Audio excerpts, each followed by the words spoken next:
Magic Johnson.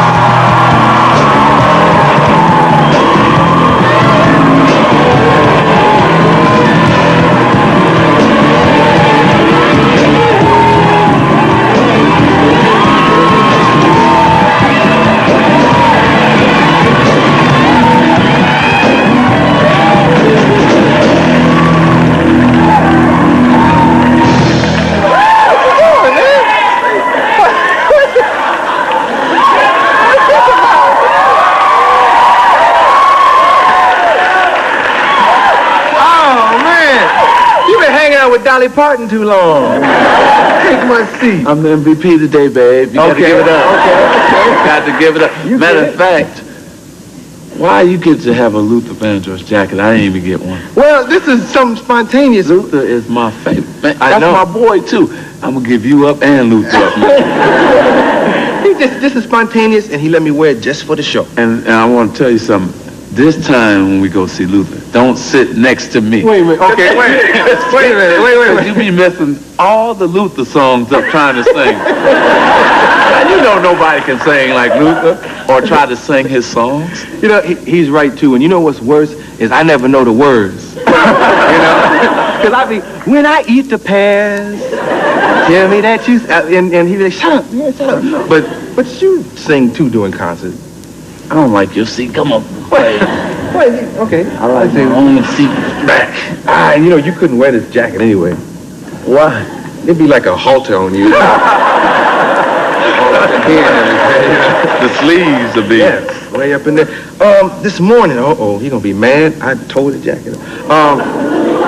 Luther gonna get here. Don't worry about it. He's too rich, man. That's right, halfway home. That don't mean nothing to Luther. Yeah, he can buy 1,000 of them.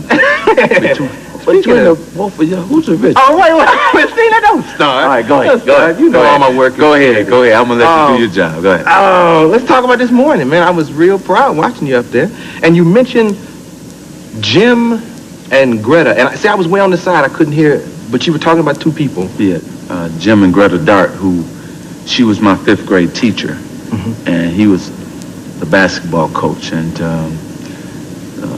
they took a special interest in me and helped me become what I am today, basically, because she helped me out in the classroom, but also we established a friendship. And like a lot of basketball camps and things that I wanted to attend, my parents didn't have the money to send me, so he made me work to get the money to send me, and sometimes sent me himself. So he sponsored a lot of things, and also took me all around as a kid to all the basketball games. You know, Pistons, high school games, college games, and even to this day we keep in contact, and they're like my godparents in a sense. So I dedicated it to them for helping me out as a young kid. First time you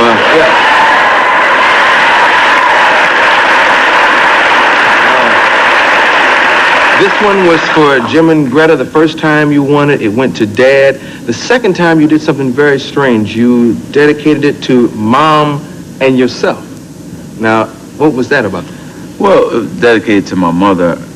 I dedicate everything to my mom, basically.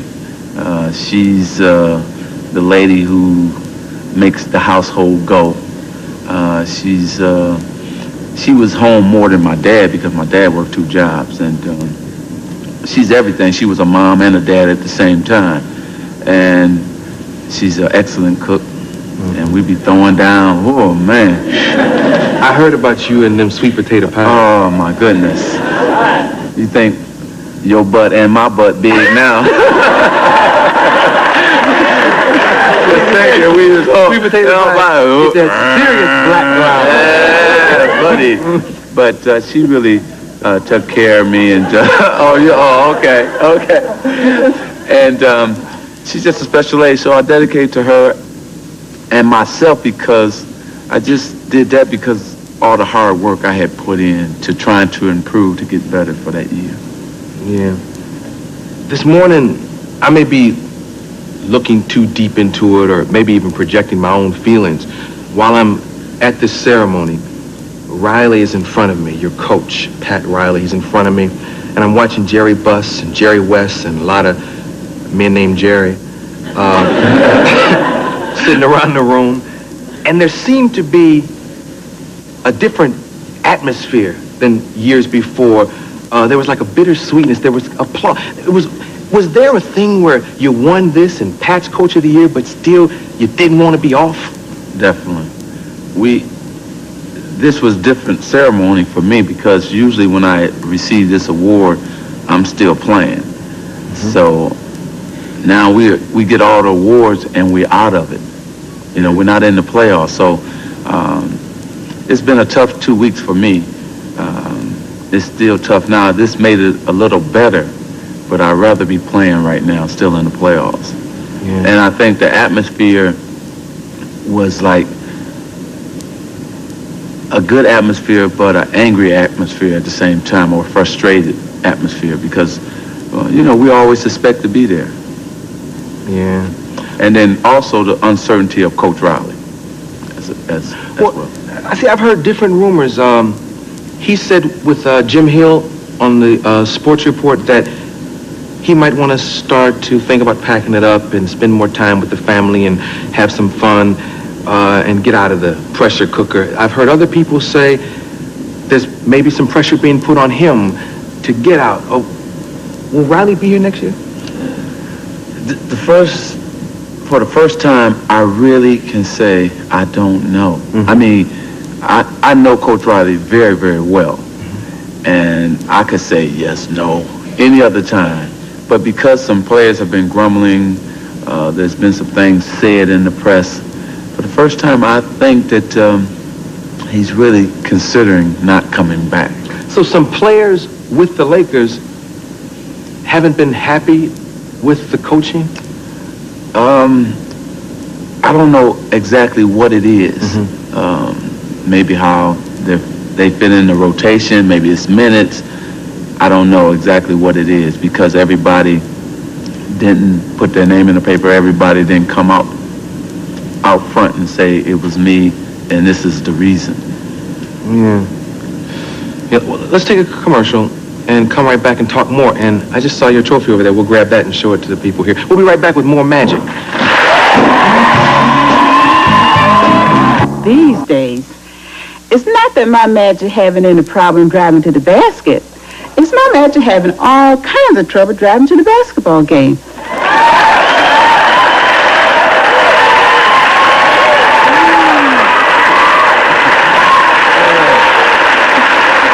How did that come about?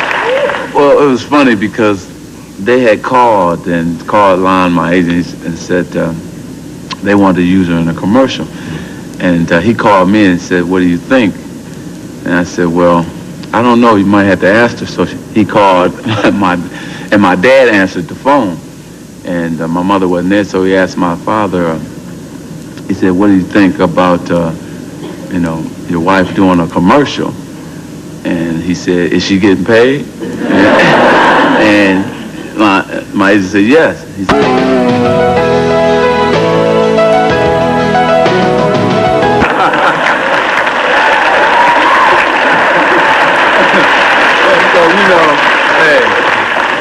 we don't have to check with her about anything, but she really enjoyed herself, and she said she learned a lot.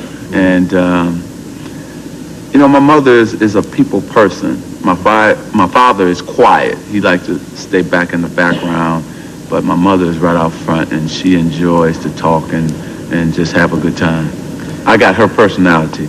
I have my father's strength and her personality. Yeah. And thanks for this Arsenio. This is our Arsenio tie. You're crazy, man. You're crazy. I don't get Riley ties no more. I get Arsenio Hall ties. Because you're the baddest dresser now. Hey, see, this is why I hate when you out the playoffs early, because you come here and you harass me. I wish you was someplace practicing. Speaking of practicing, I've heard from people in your old neighborhood that that's all you used to do. As a matter of fact, when you couldn't practice outdoors, and since your mother wouldn't let you bring the ball inside, you used to ball up socks until it was a lot of socks. And is that true? Oh, man, that's cool. Yeah, that's cool. Yeah, I did it. They got me a lot of spankings too. Really? Because it was my father's socks I was borrowing. So like when he went in his drawer to see if he had some socks to wear to work, I was shooting jumpers. You know, I got his socks balled up. And, you know, when it was raining, I'd go inside and get me a basket, any old basket, you know, and just play, man, just shoot. And the neighbors were mad because I would get up like 6:30 in the morning, dribbling the ball up and down the block. And most of them would sleep. And you can imagine some of the words they used to tell me to go home. But I was still out there. I was one of them hard-hit kids. So when they hollered at me to go home, I would spend the next half hour just in front of their door, you know. What? Yeah, okay. Boom, boom, boom. I'm going to call your parents on you. Okay, call them. So I was like that. But I love to play. Yeah. I love to play now. I loved it then. It was, oh, man, I was by myself 6:30 in the morning. I pretended I was like Dave Bing one way and Will Chamberlain the other. I think of games to play by myself, you know. Yeah. And it was great. You were obsessed with it, and look what you get for it. This is a beautiful trophy. You have 3 of these. And I'm wondering, if you hadn't have played this year, who would you have voted for as the MVP of the NBA?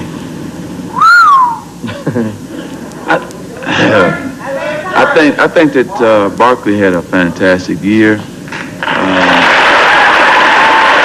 Barkley, Philadelphia 76ers. You know, my vote would be split among Barkley. I think Jordan is always fantastic. So I give him a piece. Elijah Wan is just so dominating. Karl Malone is big, strong, run fast. Ooh, yes, she's sick. That's me. They're getting hot. Oh, yeah. Ooh, I like them muscles he got. Look at, ooh, yeah. Ooh. And then some. Carl, are you listening? I hope he is. I'm going to get the number for you, Carl. I'm going to get it for you. And then you got, Ewing was fantastic. Matter of fact, when it first started, I thought he would win it. Yeah. He was fantastic the first 2 or 3 months. And so and David Robinson was just a super rookie. I don't think he was a rookie. So everybody gets a piece of my vote. Yeah. Larry Bird, who's another brilliant ball player, I read something the other day that people are talking about him becoming a player coach in Boston. Have you heard anything about that? No, but I could see that. Matter of fact, if I was guessing, I would say they're going to do that and make Chris Ford his assistant. If I was guessing. Yeah. Because, you know, went through 2 or 3 coaches and it hasn't materialized in terms of winning. And so you might as well, he can handle it. He probably wants it. And he would be good at it. One of your teammates said in one of the, I guess, Sports National, or maybe one of the sports pages here, that the only person they would listen to other than Pat Riley, somebody who was down with Pat, said the only person they would listen to other than Pat would be you. Would you ever be a player coach? I wouldn't want to, but if it's going to win us a championship, yeah, I'd take it. Yeah. You know. Championship. I want to win. Yes. If, you know, that's all it's about. Wouldn't that be hard? Isn't that, you have to somewhat split your focus. You know, like people say, if Bo Jackson played one sport, he'd be better at either of the ones he chose. Would that hurt you and hurt your game if you did that? If I coach and played? Yeah.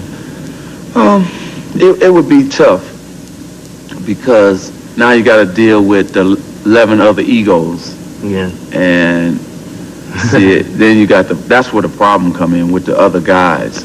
Yeah. And see, we could be cool, like me and you hanging now, but then when I want some defense to be played, hey, I want some D.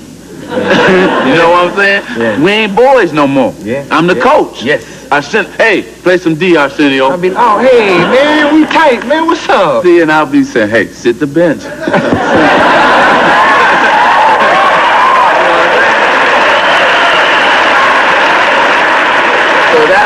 that's that's where you got that problem, see? Because I'm a no-nonsense guy. What I want, that's what I want. And we boys, but business is business. I heard that. And my rep will be on the line. I can't let my fans down. They want... Okay.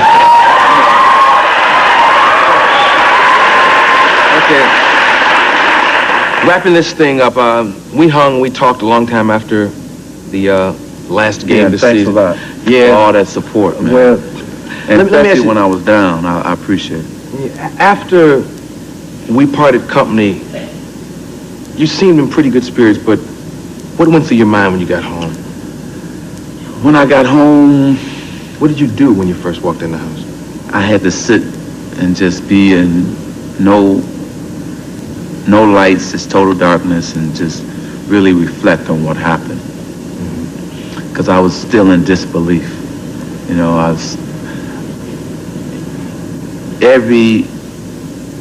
you put your heart and your soul into the game, and you never expect to lose. And I didn't expect to lose then, and so I had to channel that energy somewhere, and so I had to be by myself.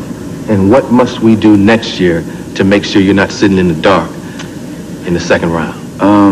We must first add some big, strong people, some people who can close that middle down, and go from there. You know, we need somebody big and strong, and that way I won't have to be sitting here. I could be talk. Oh, well, I love talking to you, my boy, but I'd rather be. But that's what you was thinking. You was like, When I looked at you, I guy said, with a purple coat on. Man. With a purple coat. Besides that, he didn't even get me one. I was in the green room with him. Don't be looking at your watch. It's time for us to go now, Irv. It's been a pleasure talking to you. How about it for our own Irvin